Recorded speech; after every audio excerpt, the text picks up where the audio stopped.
melakukan belusukan ke Pasar Rawabening. Sementara itu, calon gubernur DKI Jakarta nomor urut 2, Basuki Cahayapurnama, belusukan ke Balai Kambang, Kramat Jati, Jakarta Timur. Dan calon wakil gubernur DKI Jakarta nomor urut 3, Sandiaga Uno, berkampanye di Rawamangun, Jakarta Timur. Istri Agus Harimurti Yudhoyono, Anissa Pohan, melakukan belusukan ke Pasar Rawabening, Jakarta Timur kemarin. Anissa belusukan dengan mengenakan atribut pasangan nomor urut 1, Agus Silvi. Anissa melakukan kampanye untuk mewakili suaminya yang memiliki agenda lain. Di Pasar Rawabening, Anissa berdialog dengan para perajin dan penjual batu mulia. Dari dialog itu, Anissa memperoleh sejumlah masukan dan aspirasi, di antaranya soal penjualan yang menurun. Banyak melihat ya segala jenis batu dari seluruh Nusantara di Indonesia, dan memang saya sempat bicara mengenai pemasukan mereka akhir-akhir ini, dan kemudian ada salah satu toko juga yang bicara bahwa akhir-akhir ini hanya bisa 500.000 pemasukannya, yang dulunya dibandingkan dulu sebelumnya 5 juta. Wanita yang berprofesi sebagai model dan presenter itu menyatakan penurunan penjualan batu mulia terjadi sejak 2 tahun terakhir. Hal yang sama juga dilakukan pasangan nomor urut 2. Nomor urut 2 melakukan belusukan ke kawasan Balai Kembang, Kramat Jati, Jakarta Timur. Calon gubernur DKI Jakarta nomor urut 2, Basuki Cahayapurnama, menyoroti banyaknya warga asli yang belum mempunyai sertifikat kepemilikan bangunan. Ahok mengimbau masyarakat untuk segera mengurus sertifikat. Ahok menjelaskan pengurusan sertifikat tersebut telah bebas biaya peroleh hak atas tanah dan bangunan atau BPHTB. Warga juga diminta melapor jika ada oknum yang meminta pungutan liar. Banyak yang belum punya sertifikat, ini kan banyak orang asli. Saya sudah sampaikan sejak tahun lalu, bikin sertifikat itu nggak bayar lagi pajak BPHTB. Yang dulu kan 5% kali NJOP. Jadi begitu tahu nggak bayar, harusnya masyarakat ke Pak RT segera urus sertifikat hak milik. Selain itu, Ahok juga meninjau kondisi Kali Ciliwung yang melintasi kawasan ini. Ia juga mengutarakan rencananya menjadikan lingkungan Balai Kembang sebagai kawasan agrowisata. Sementara itu, ratusan pengusaha usaha masyarakat kecil dan menengah UMKM wanita ini menyambut meriah kedatangan calon wakil gubernur nomor urut 3, Sandiaga Uno. Sandiaga Uno memberi pelatihan dan motivasi bimbingan bisnis pada 300 lebih pengusaha UMKM di kawasan Rawamangun kemarin. BOJ sangat relevan karena bukan hanya menyasar masalah pendanaannya yang berbasis syariah, tapi juga pendampingannya, mentoringnya, maupun juga penyusunan keuangan.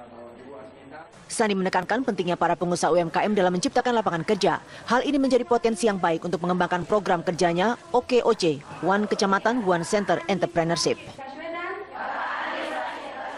Dari Jakarta, tim TV One mengabarkan.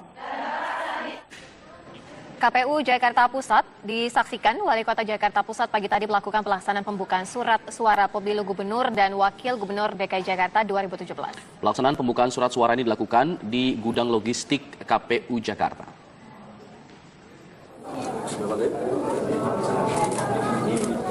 Pembukaan surat suara Pilkada DKI 2017 dengan jumlah pemilih dari wilayah Jakarta Pusat dan ditambah surat tambahan surat suara pagi tadi mulai dilaksanakan secara simbolik oleh Ketua KPU Jakarta Pusat yang disaksikan oleh Wali Kota Jakarta Pusat di gudang logistik KPU Jakarta Pusat pagi tadi. Sebelumnya KPU Jakarta Pusat menerima 154 dus yang masing-masing satu dusnya berisi 5.000 surat suara. Surat suara yang telah dibuka langsung dilakukan pengecekan, disortir dan dilipat serta dihitung kembali oleh 30 petugas yang telah siap bekerja. Hari ini KPU Kota Jakarta Pusat mulai melakukan yang namanya sortir dan pelipatan surat suara. Sortir dan pelipatan surat suara itu dimulai di hari ini dari tanggal 24, ya kan, diperkirakan 7 hari ke depan sudah selesai. Tapi kami akan maksimalkan, dalam artinya akan maksimalkan supaya pekerja itu bisa bertanggung jawab terhadap dusnya, karena satu dus itu satu pekerja. Jadi kalau misalnya satu dus satu pekerja, jadi dalam artian kita ada 30 pekerja, maka ada 150.000 surat suara yang sudah bisa diselesaikan dalam waktu hari ini. Diharapkan dalam waktu 1 minggu surat suara telah siap didistribusikan ke seluruh camat wilayah Jakarta Pusat. Ya, alhamdulillah, puji Tuhan, kita sudah melihat surat suara sudah sampai di Jakarta Pusat tepat waktu. Dan kemudian oleh KPU sudah diperkirakan dalam 7 hari ke depan ini seluruhnya sudah terlibat dan tersortir sesuai aturan. Dari pemeriksaan petugas hingga hari ini belum ditemukan adanya surat suara yang rusak maupun yang hilang. Dari Jakarta, Aswin Benef, TV One mengabarkan. Ya, menjelang Pilkada 2017 yang dilakukan secara serentak, puluhan tenaga kerja sukarela di Kabupaten Bangka Induk, Bangka Belitung mulai melakukan penyortiran dan pelipatan surat suara di KPU Kabupaten Bangka. Sementara itu, KPU Bualebo mulai mempersiapkan logistik yang akan digunakan untuk pemilihan bupati dan wakil bupati, serta calon gubernur dan wakil gubernur 2017.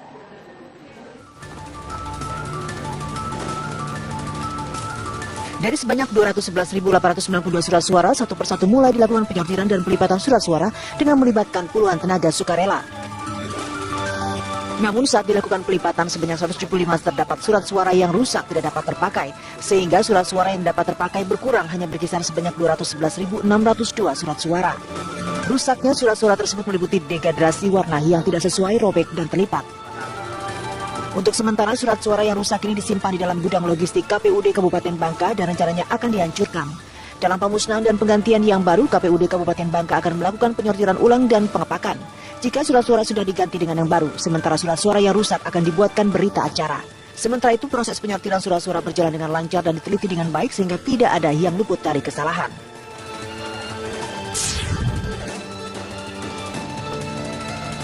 Sementara itu di Gorontalo sebanyak 530 logistik pilkada yang terdiri dari kotak suara maupun bilik suara telah disiapkan oleh KPUD Bualemo. Logistik pilkada ini akan dipergunakan untuk pemilihan kepala daerah baik calon bupati dan wakil bupati Bualemo maupun calon gubernur dan wakil gubernur Gorontalo pada 15 Februari 2017 mendatang. Ketua KPUD Bualemo Amirko menjelaskan sejauh ini seluruh logistik yang dibutuhkan sudah berada di Kabupaten Bualemo dan hanya surat suara dan formulir yang saat ini tengah dalam tahapan perampungan pengerjaan. Proses pencetakan surat suara dan formulir tengah dicetak di Makassar, Sulawesi Selatan.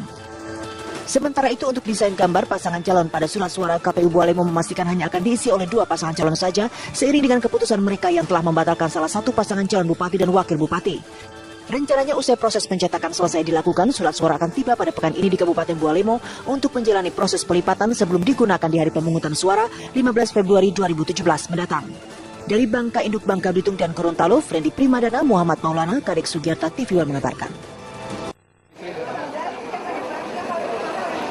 Istri Agus Harimurti Yudhoyono, Anissa Pohan, melakukan belusukan ke Pasar Rawabening, Jakarta Timur kemarin.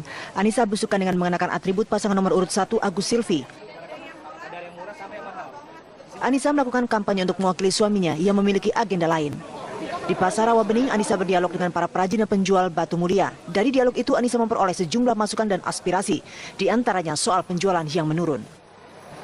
Banyak melihat ya segala jenis batu dari seluruh Nusantara di Indonesia, dan memang saya sempat bicara mengenai pemasukan mereka akhir-akhir ini, dan kemudian ada salah satu toko juga yang bicara bahwa akhir-akhir ini hanya bisa 500.000 pemasukannya yang dulunya dibandingkan dulu sebelumnya 5 juta.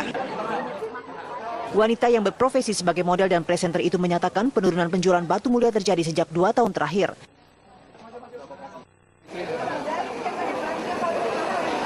Istri Agus Harimurti Yudhoyono, Anissa Pohan, melakukan belusukan ke Pasar Rawabening, Jakarta Timur kemarin.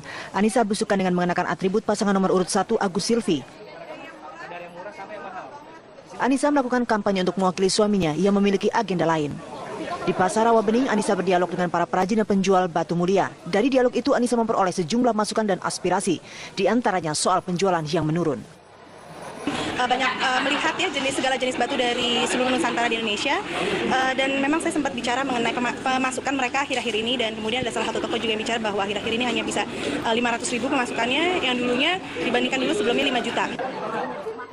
Wanita yang berprofesi sebagai model dan presenter itu menyatakan penurunan penjualan batu mulia terjadi sejak 2 tahun terakhir.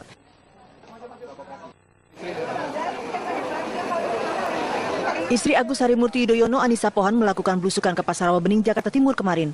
Anissa belusukan dengan mengenakan atribut pasangan nomor urut 1 Agus Silvi. Anissa melakukan kampanye untuk mewakili suaminya yang memiliki agenda lain. Di Pasar Rawabening, Anissa berdialog dengan para perajin dan penjual batu mulia. Dari dialog itu, Anissa memperoleh sejumlah masukan dan aspirasi, di antaranya soal penjualan yang menurun. Banyak melihat ya segala jenis batu dari seluruh Nusantara di Indonesia, dan memang saya sempat bicara mengenai pemasukan mereka akhir-akhir ini, dan kemudian ada salah satu toko juga yang bicara bahwa akhir-akhir ini hanya bisa 500.000 pemasukannya yang dulunya dibandingkan dulu sebelumnya 5 juta. Wanita yang berprofesi sebagai model dan presenter itu menyatakan penurunan penjualan batu mulia terjadi sejak 2 tahun terakhir.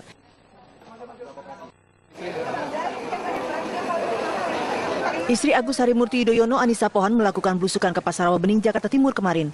Anissa belusukan dengan mengenakan atribut pasangan nomor urut 1 Agus Silvi. Anissa melakukan kampanye untuk mewakili suaminya yang memiliki agenda lain. Di Pasar Rawabening, Anissa berdialog dengan para perajin dan penjual batu mulia. Dari dialog itu, Anissa memperoleh sejumlah masukan dan aspirasi, di antaranya soal penjualan yang menurun. Banyak melihat ya segala jenis batu dari seluruh Nusantara di Indonesia, dan memang saya sempat bicara mengenai pemasukan mereka akhir-akhir ini, dan kemudian ada salah satu toko juga yang bicara bahwa akhir-akhir ini hanya bisa 500.000 pemasukannya, yang dulunya dibandingkan dulu sebelumnya 5 juta. Wanita yang berprofesi sebagai model dan presenter itu menyatakan penurunan penjualan batu mulia terjadi sejak 2 tahun terakhir.